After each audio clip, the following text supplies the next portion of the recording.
There's a specific kind of quiet that happens about 8 months into owning a BMW. Not the quiet of a well-isolated cabin at highway speed, the other kind. The kind where the excitement has worn off, the first repair bill has landed, and you catch yourself thinking a sentence you never expected to think, "I'm not sure I'd buy this again." That moment is more common than the brochures, the badge, or the test drive ever let on. And almost every time it happens, it traces back to one of a small number of decisions made in the first few weeks of ownership, usually with good intentions, and almost always avoidable in hindsight. This isn't a takedown of the brand.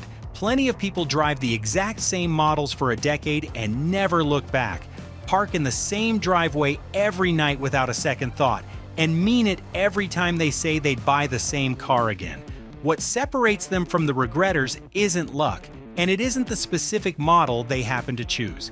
It's whether they made a small handful of decisions differently, mostly in the first few weeks, mostly avoidable, mostly invisible until months later, depending on model, trim, and how the car actually got used once the new car smell faded. Here's what actually causes the regret. One decision at a time, and exactly how to sidestep every one of them. Reason 1. Underestimated maintenance, costs after warranty. For the first 4 years, ownership feels almost suspiciously easy. Scheduled maintenance is often bundled in, software updates happen quietly, and anything that breaks gets fixed on someone else's dime. It's a genuinely good experience, which is exactly the problem. It sets a baseline that has nothing to do with what ownership actually costs once that coverage ends. Somewhere between year 5 and year 7, several wear items tend to reach end of life at roughly the same time. A water pump here, a set of bushings there, an oil leak that wasn't there last inspection. None of them are unique to BMW. Any car with this level of engineering density will have parts that eventually need attention. What's different is the price of admission. Parts and labor on a European performance platform simply cost more than on a mainstream sedan, depending on model and how the previous owner maintained it.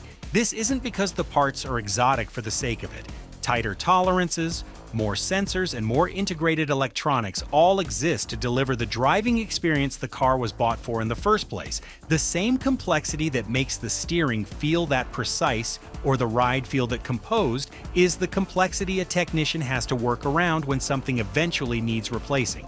It's a trade that was made the day the car was designed, not a flaw that appeared later.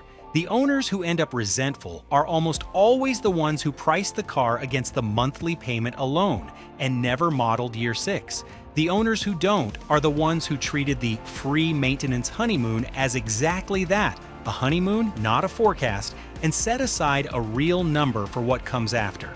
A modest monthly set-aside started the day the warranty clock begins rather than the day it ends, turns a 5-figure surprise into a routine withdrawal. Budget for the marriage, not just the wedding, and this stops being a source of regret and becomes just another line item. Reason 2.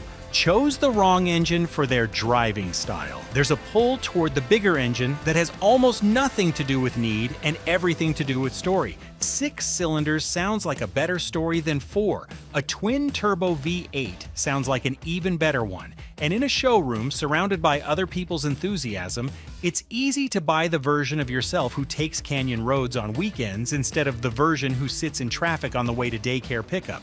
The mismatch shows up fast. A larger, more powerful engine run, mostly in stop-and-go traffic, returns worse real-world fuel economy, generates more heat cycle wear on components that hate short trips, and, depending on model and market, carries a meaningfully higher insurance premium for a capability that gets used a handful of days a year.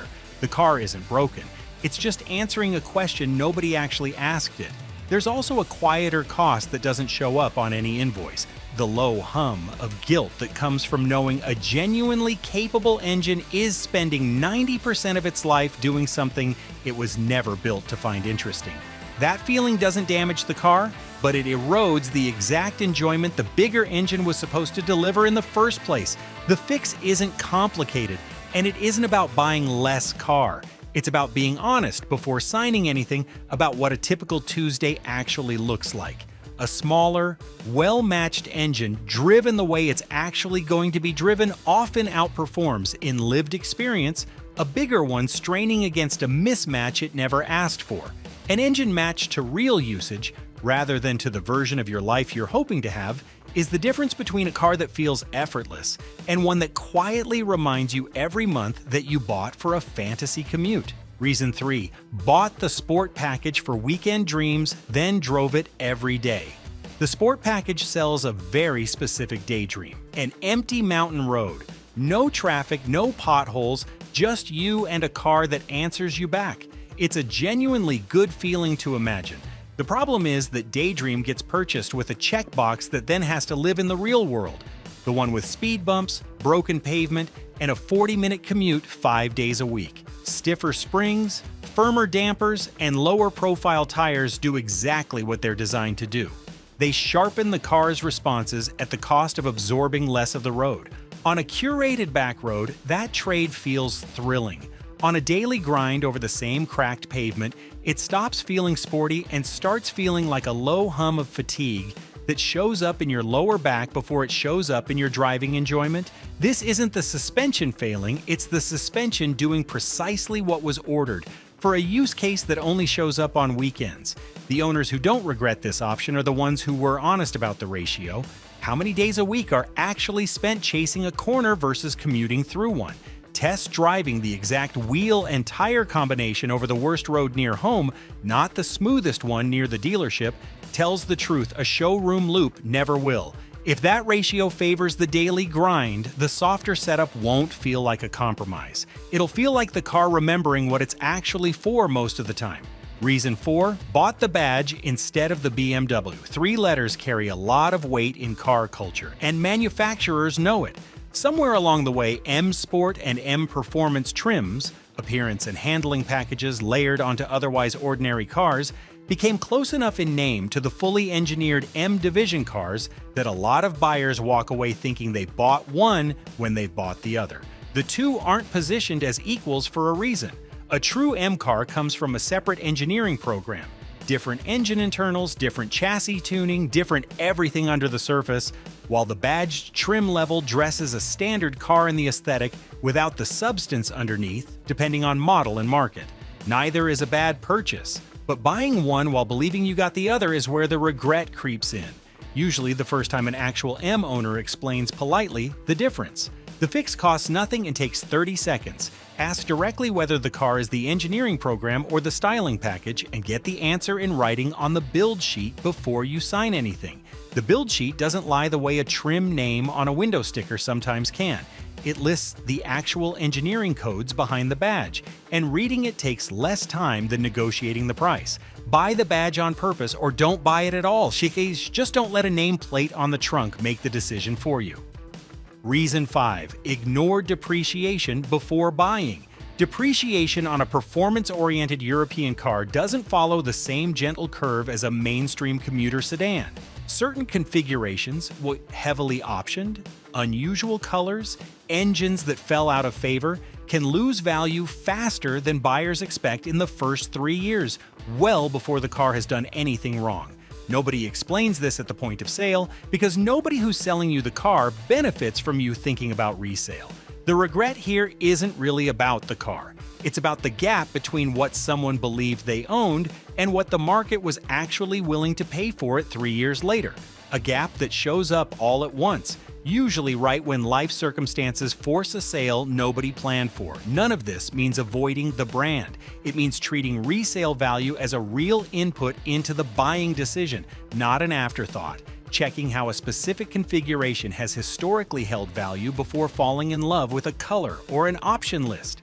Mainstream colors and popular option combinations tend to hold value more predictably than a rare paint or an unusual configuration, simply because the pool of future buyers is larger for the car that looks like everyone else's. The owners who never think about this are the ones most surprised by it later, the ones who do simply see the number coming and plan around it.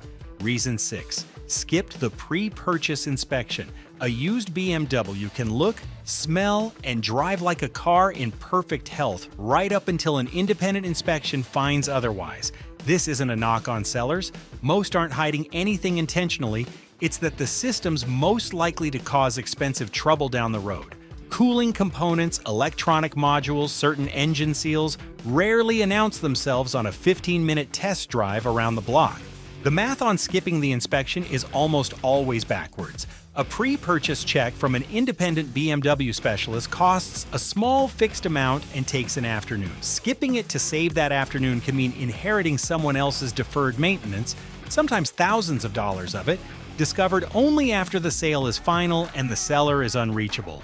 This is one of the rare fixes in the entire list that costs almost nothing and takes almost no time. An inspection doesn't just protect against disaster, it becomes a negotiating tool, letting a buyer walk in knowing exactly what they're purchasing instead of hoping for the best and finding out the hard way. Even a car that passes with flying colors was worth the afternoon, if only for the peace of mind attached to it. Reason 7, budgeted for the payment, not the ownership. The financing conversation at a dealership is built to answer one question: can you afford the payment? And it's very good at making that number look manageable. What it doesn't calculate, because it isn't its job to, is everything else that comes stacked on top: insurance premiums that run higher on performance-oriented models, tires that wear faster and cost more to replace, and fuel that skews toward premium-only requirements depending on engine. Add those together, and the real monthly cost of ownership can run meaningfully higher than the number that got approved at the dealership. That gap is exactly where a lot of quiet regret lives. Not because the car is unaffordable, but because the true cost was never actually calculated before the papers were signed. The owners who avoid this regret are the ones who price the whole picture before falling for the payment number.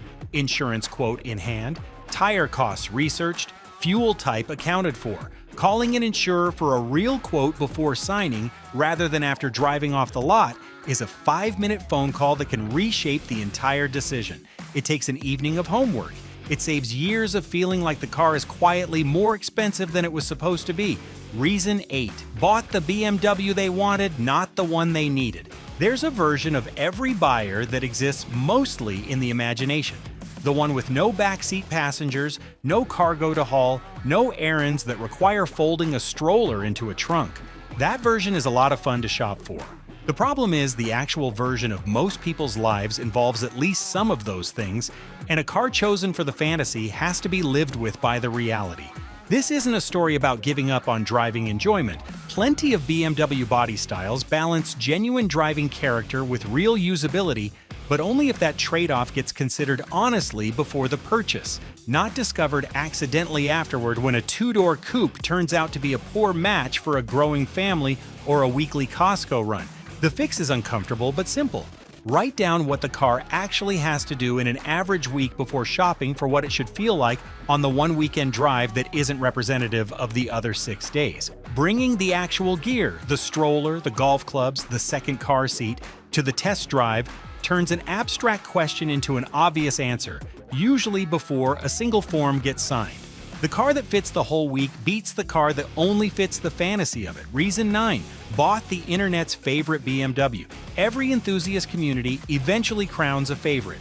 The one engine, one generation, one configuration that gets recommended in every thread, every comment section, every "what should I buy" video. That consensus isn't wrong exactly, it's just incomplete, because it was formed by people optimizing for their priorities, their climate, their driving style, not necessarily anyone else's.